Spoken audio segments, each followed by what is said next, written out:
So ಪ್ರೀತಿ ಗೆಳೆಯರೆ, ಮೊಟ್ಟೆ ಅಲ್ವಾ? ಸಂಡೇ ಓ ಮಂಡೇ ರೋಜ್ ಕಾವಿ ಕಂಡೆ ಅಂತ ಕೇಳಿದ್ದೀರ ನೀವು.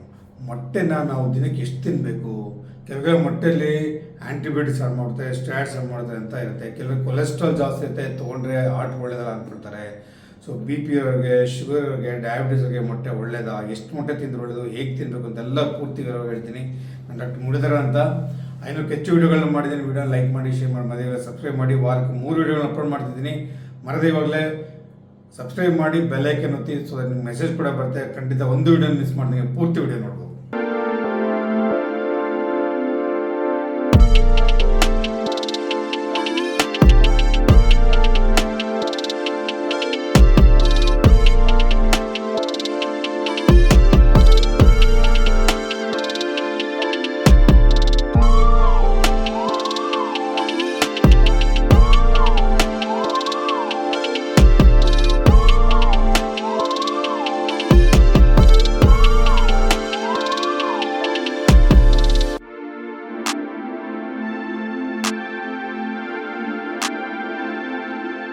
ಮೊಟ್ಟೆನ ಸಂಪೂರ್ಣ ಆಹಾರ, ಕಂಪ್ಲೀಟ್ ಫುಡ್ ಅಂತ ಕರಿತೀವಿ. ಯಾಕೆ ಸರ್ ಕಂಪ್ಲೀಟ್ ಫುಡ್ ಅಂತ ಕರಿತೀವಿ? ನಮ್ಮ ದೇಹಕ್ಕೆ ಬೇಕಾದಂಥ ಎಲ್ಲ ನ್ಯೂಟ್ರಿಷನ್ ಒಳಗಡೆ ಇದೆ. ಪ್ರೋಟೀನ್ಸ್ ಇದೆ, ಇಷ್ಟೊಂದು ವಿಟಮಿನ್ಸ್ ಇದೆ, ಎಲ್ಲ ಇದೆ. ಹಾಗೆ ನಾವು ಅದನ್ನು ಕಂಪ್ಲೀಟ್ ಫುಡ್, ಸೂಪರ್ ಫುಡ್ ಅಂತ ಕೂಡ ಕರಿತೀವಿ.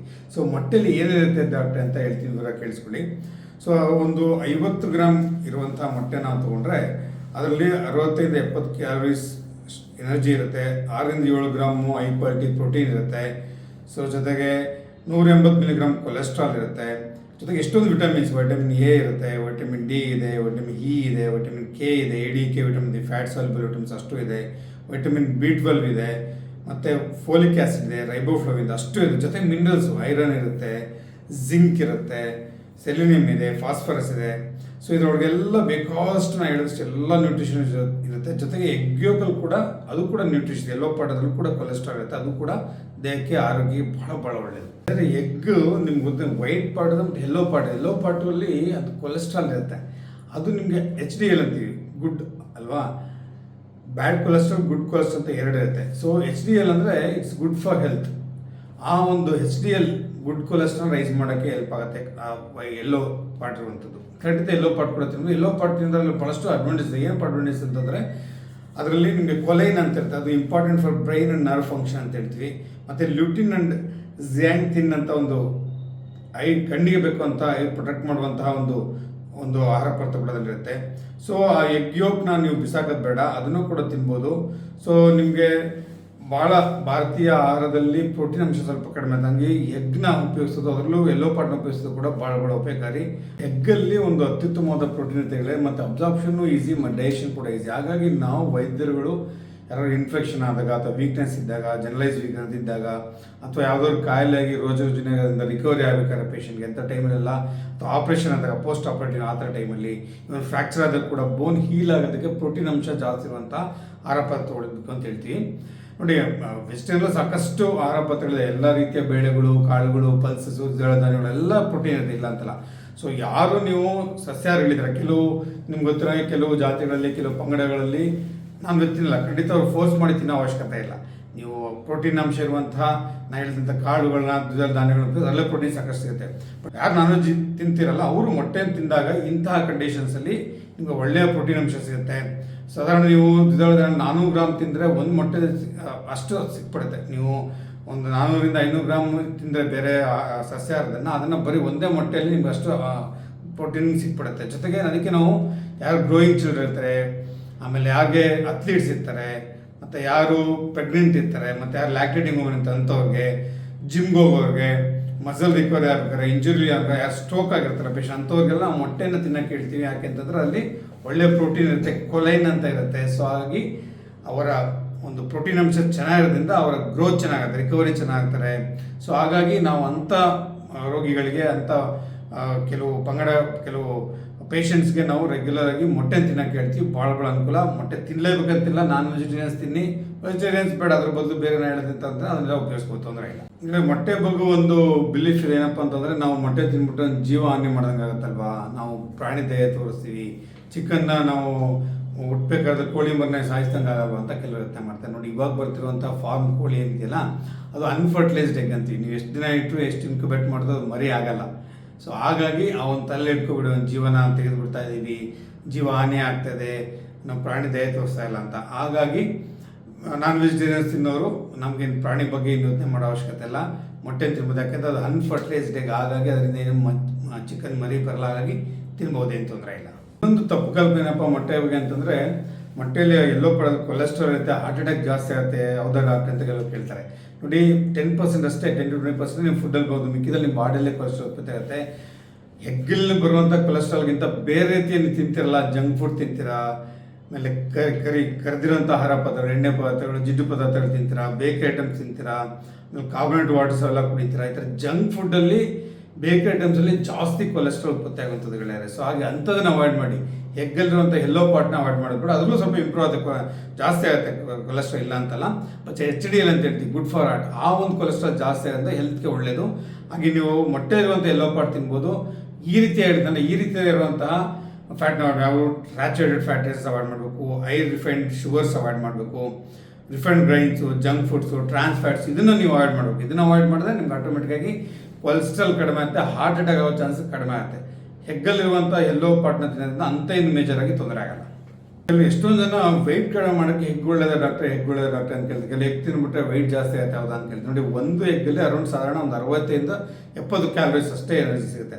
ಅದೇ ನೀವು ಒಂದು ದೋಸೆ ತಿನ್ಬಿಟ್ರೆ 150-200 ಕ್ಯಾಲರೀಸ್ ಅದರಲ್ಲಿ ಎನರ್ಜಿ ಸಿಗುತ್ತೆ. ಸೊ ಹಾಗಾಗಿ ನೀವು ದೋಸೆ ತಿಂದರೆ ವೆಯ್ಟ್ ಜಾಸ್ತಿ ಆಗುತ್ತೆ ಎಗ್ ತಿನ್ನೋದಕ್ಕಿಂತ.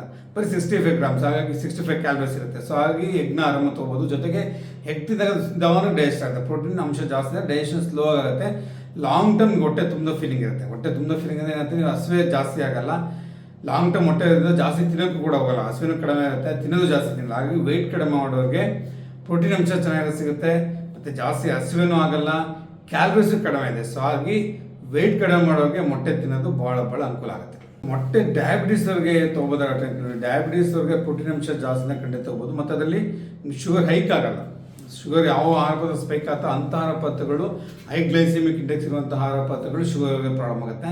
ಬಟ್ ಮೊಟ್ಟೆಲಿ ಅದರ ಗ್ಲೈಸಿಮಿಕ್ ಇಂಡೆಕ್ಸ್ ಲೋ ಇದೆ, ಅಷ್ಟೊಂದು ಹೈ ಶುಗರ್ ಆಗಲ್ಲ, ಹಾಗೆ ಮೊಟ್ಟೆನ ಹೆಚ್ಚು ಬಳಸ್ಬೋದು ಡಯಾಬಿಟೀಸ್ ಅವರು. ಜೊತೆಗೆ ಡಯಾಬಿಟಿಕ್ ನ್ಯೂರೋಪತಿ ಅಂತ ಕಂಡೀಷನ್ ಆಯ್ತಲ್ಲ, ಹಾಗಾಗಿ ಅದರಲ್ಲಿ ಮೊಟ್ಟೆಲಿ ವೈಟಮಿನ್ B12 ಇರುತ್ತೆ, ಮತ್ತು ಕೊಲೈನ್ ಅಂತ ಇದೆ. ಅವೆರಡು ನಿಮಗೆ ನ್ಯೂರೋಟ್ರೋಪಿಕ್ ವಿಟಮಿನ್ಸ್ ಅಂತೀವಿ.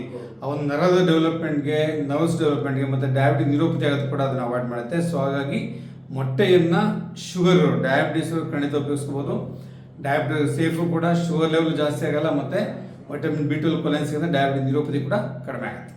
ಬಾಡಿ ಇಮ್ಯುನಿಟಿಗೆ ಹೆಂಗೆ ಸರ್ ಮೊಟ್ಟೆ ಹೆಲ್ಪ್ ಆದರೆ ನೋಡಿ, ಮೊಟ್ಟೆಯಲ್ಲಿ ಫ್ಯಾಟ್ ಸಾಲ್ಯುಬಲ್ ವೈಟಮಿನ್ಸ್ ಅಂತ ಇತ್ತು, ವೈಟಮಿನ್ A, D ಅದಿರುತ್ತೆ.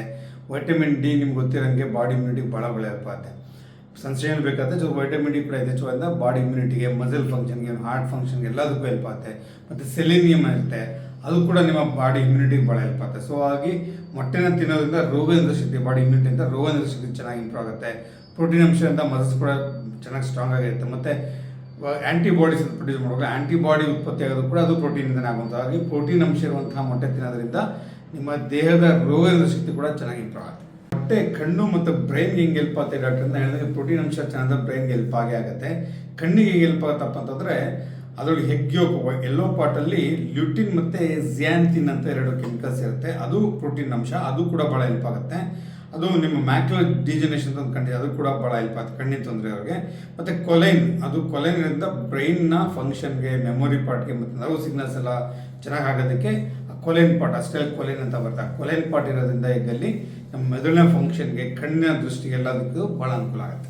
ಮುಖ್ಯವಾದ ಪ್ರಶ್ನೆ ಏನಪ್ಪ, ಎಷ್ಟು ಮೊಟ್ಟೆ ತಿನ್ಬೋದು ಸರ್ ನಾವು? 1 ತಿಂಗಳ, 2 ತಿಂಗಳ, 5 ತಿಂಗಳು, 10 ತಿಂಗಳ ಅಂತೆಲ್ಲ ಪೇಷಂಟ್ಸ್ ಕೇಳ್ತಾರೆ. ನೋಡಿ, ನಾರ್ಮಲಾಗಿ ರೂಟೀನ್ ಪರ್ಸನ್ಗೆ 1 ಎಗ್ ಸಾಕಾಗುತ್ತೆ, ಅದ್ರಲ್ಲಿ ಸಿಗುವಂಥ ಪೋಸ್ಟಾರ್ಜು ದಿನಕ್ಕೆ 1 ಸಾಕಾಗುತ್ತೆ. ಬಟ್ ಕೆಲವರು ಅಥ್ಲೀಟ್ಸ್ ಇರ್ತಾರೆ, ಅಥವಾ ಪ್ರೆಗ್ನೆಂಟ್ ವುಮನ್ ಇರ್ತಾರೆ, ಮತ್ತು ಓವರ್ ಸ್ಟ್ರೈನ್ ಮಾಡ್ತಿರ್ತಾರೆ, ಅಥವಾ ಜಿಮ್ಗೆ ಹೋಗೋರು ಇರ್ತಾರೆ, ಕೆಲವರು ಅಥ್ಲೀಟ್ಸು, ಮತ್ತು ಮ್ಯಾರಥಾನ್ ರನ್ನರ್ಸು, ಮತ್ತು ಹೈಕರ್ಸು, ನಿಮ್ಮ ಬೆಟ್ಟ ಗುಡ್ಡ ಹತ್ತುವಂಥದ್ದು ಮಾಡ್ತಾರಲ್ಲ, ಅಂಥವ್ರಿಗೆಲ್ಲ ಸ್ವಲ್ಪ 2-3 ಮೊಟ್ಟೆ ತೊಗೋಬೋದು ಆ ಟೈಮಲ್ಲಿ. ಅದರಿಂದ ಸಾಕಷ್ಟು ಪ್ರೋಟೀನ್ ಚೆನ್ನಾಗಿ ಡೈಜೆಷನ್ ಆಗುತ್ತೆ, ಮತ್ತು ಕಿಡ್ನಿಗೂ ಏನಂತ ತೊಂದರೆ ಆಗಲ್ಲ, ಲಿವರ್ಗೂ ಏನಂತ ತೊಂದರೆ ಆಗಲ್ಲ.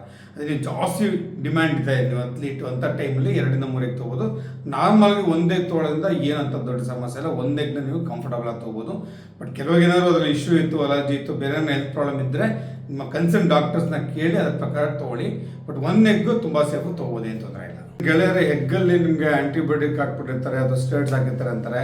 ಆ್ಯಂಟಿಬಯೋಟಿಕ್ ಡೈರೆಕ್ಟಾಗಿ ಎಗ್ ಯಾರು ಹಾಕೋಲ್ಲ. ಎಗ್ ಹೊಟ್ಟೆಯಿಂದ ಈಚೆ ಬರೋದಲ್ಲ, ಚಿಕನ್ ಹೊಟ್ಟೆಯಿಂದ, ಕೋಳಿಯಿಂದ ಬರುವಂಥದ್ದು.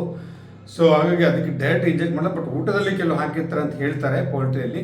ಅದರಲ್ಲೂ ಮಿನಿಮಲ್ ಬಂದಿರ್ಬೋದು ಅನ್ಕೊಳ್ತಾರೆ. ನಾನೇನು ಭಯಪಡುವಂಥ ಅಂಥ ಅವಶ್ಯಕತೆ ಕಾಣ್ತಾ ಇಲ್ಲ ನನಗೆ. ಬಟ್ ಇದ್ರ ಪ್ರೋಟೀನು ಯಥೇಚ್ಛವಾಗಿ ಸಿಗುತ್ತೆ. ಭಾಳ ಇದೆ. ನಿಮ್ಮ ಸಮರೈಸ್ ಮಾಡೋಕ್ಕಿಂತ ಎಗ್ ನಿಮ್ಮ ಮದರ್ ಸ್ಟ್ರೆಂತ್ ಇಂಪ್ರೂವ್ ಮಾಡುತ್ತೆ, ವೆಯ್ಟ್ ಕಂಟ್ರೋಲ್ ಮಾಡೋಕ್ಕೆ ಹೆಲ್ಪ್ ಆಗುತ್ತೆ, ಡಯಾಬಿಟೀಸ್ ಒಳ್ಳೆಯದು, ಹಾರ್ಟ್ ಹೆಲ್ತ್ ಒಳ್ಳೆಯದು, ಬ್ರೈನ್ ಹೆಲ್ತ್ ಒಳ್ಳೆಯದು, ಕಣ್ಣಿನ ಹೆಲ್ತ್ ಕೊಡೋದು, ಇಮ್ಯುನಿಟಿ ಒಳ್ಳೆಯದು, ಮತ್ತು ಲಿವರ್ ರಿಕವರಿ ಕೂಡ ಭಾಳ ಒಳ್ಳೆಯದು. ಸೊ ಹಾಗೆ ಸಂಡೇ ಮಂಡೇ ರೋಜ್ ಈ ಕಂಡೆ. ಸೊ ಮೊಟ್ಟೆಯನ್ನು ತಿನ್ನಿ, ಸಂಪೂರ್ಣ ಆಹಾರ ಅನುಕೂಲ ಆಗುತ್ತೆ. ಒಂದ್ಸರಿ ನಾನು ಹೇಳ್ತೇನೆ, ಯಾರು ವೆಜಿಟೇರಿಯನ್ಸ್, ಪ್ಯೂರ್ ವೆಜಿಟೇರಿಯನ್ಸ್ ಇರ್ತಾರೆ, ಮೊಟ್ಟೆ ತಿನ್ನಲ್ಲ, ಖಂಡಿತ ನೀವು ಬಲವಂತ ತಿನ್ನೋ ಅವಶ್ಯಕತೆ, ಬೇರೆ ಸೋರ್ಸ್ ಇದ್ದೇ ಇದೆ, ಅದನ್ನು ತಿನ್ಬೋದು ತಾವು. ಸೊ ಮೊಟ್ಟೆ ತಿನ್ನೋರು, ನಾನ್ ವೆಜ್ ತಿನ್ನೋರು ಖಂಡಿತ ತಿನ್ನಿ, ಒಳ್ಳೆಯದು, ಆರೋಗ್ಯ ಕೂಡ ಒಳ್ಳೆಯದು. ಸೊ ಒಂದು ಉತ್ತಮವಾದ ವಿಡಿಯೋ ಮಾಡಿದ್ದೀನಿ. ದಯವಿಟ್ಟು ವಿಡಿಯೋನ ಎಲ್ಲರಿಗೂ ಶೇರ್ ಮಾಡಿ, ಮರದೇ ಇವರ ಸಬ್ಸ್ಕ್ರೈಬ್ ಮಾಡಿ, ವಾಟ್ಸಪ್ ಗ್ರೂಪ್ ಇದೆ ಜಾಯ್ನ್ ಆಗಿ, ಮತ್ತು ಇನ್ಸ್ಟಾಗ್ರಾಮ್ ಹ್ಯಾಂಡ್ಲು ಕೂಡ, ಅದನ್ನು ಕೂಡ ಫಾಲೋ ಮಾಡಿ. ವಾರಕ್ಕೆ 3 ವಿಡಿಯೋಗಳನ್ನ ಅಪ್ಲೋಡ್ ಮಾಡ್ತಿದ್ದೀನಿ. ಇವಾಗಲೇ ಬೆಲ್ಲೈಕನ್ ಒತ್ತಿ, ನಿಮಗೆ ಅದನ್ನು ಪ್ರತಿಯೊಂದು ವಿಡಿಯೋ ನಿಮಗೆ ಬರುತ್ತೆ, ನೀವು ಅದನ್ನು ಪೂರ್ತಿ ವಿಡಿಯೋ ನೋಡ್ಬೋದು. Once again all the best, very good health.